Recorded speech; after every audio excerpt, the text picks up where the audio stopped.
सपने में उल्लू देखना स्वप्न शास्त्र के अनुसार एक बहुत ही अच्छा और सकारात्मक सपना माना जाता है, लेकिन कई बार उल्लू का सपना बहुत सी चेतावनी देने का भी काम करता है।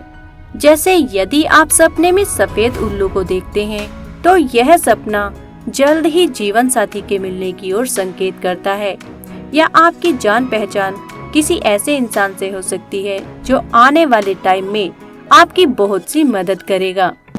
और यदि आप सपने में उल्लू के बोलने की आवाज सुनते हैं, तो यह सपना किसी बुरी खबर के मिलने की ओर इशारा करता है। लेकिन यदि आप सपने में उल्लू की आवाज अपने ही घर में सुनते हैं, तो तब यह सपना जल्द ही किसी बड़ी मनोकामना के पूरा होने की ओर संकेत करता है। और यदि आप सपने में उल्लू पकड़ते हुए देखते हैं या अपने हाथों में उल्लू को पकड़े हुए देखते हैं, तो यह सपना जीवन में कठिन परिस्थितियों के बावजूद भी मिलने वाली बड़ी सफलता की ओर ही इशारा करता है।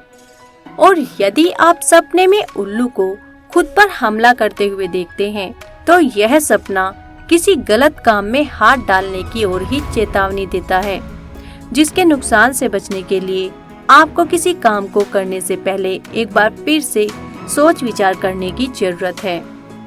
और यदि आप सपने में उल्लू को पिंजरे में बंद देखते हैं, तो यह सपना आपके आसपास मौजूद तरक्की के नए अवसरों की ओर संकेत करता है। लेकिन इन अवसरों का फायदा उठाने के लिए आपको इनको पहचानने और इन पर काम करने की भी जरूरत पड़ेगी। और यदि आप सपने में उल्लू को अपने ही घर में देखते हैं, तो यह सपना जल्द ही प्राप्त होने वाली किसी सिद्धि या ऐसे ज्ञान के मिलने की ओर संकेत करता है, जो आपके जीवन की लगभग सभी समस्याओं का हल कर देगा। और यदि आप सपने में उल्लू को पेड़ पर बैठा हुआ देखते हैं, तो यह सपना किसी काम या योजना में मिलने वाली बड़ी सफलता की ओर ही इशारा करता है। और यदि आप सपने में मरे हुए उल्लू को देखते हैं, तो यह सपना किसी यात्रा पर जाते वक्त कुछ ज्यादा ही सावधानी बरतने की ओर चेतावनी देता है। तो यह सपना किसी यात्रा पर जाते वक्त सावधानी बरतने की चेतावनी देता है।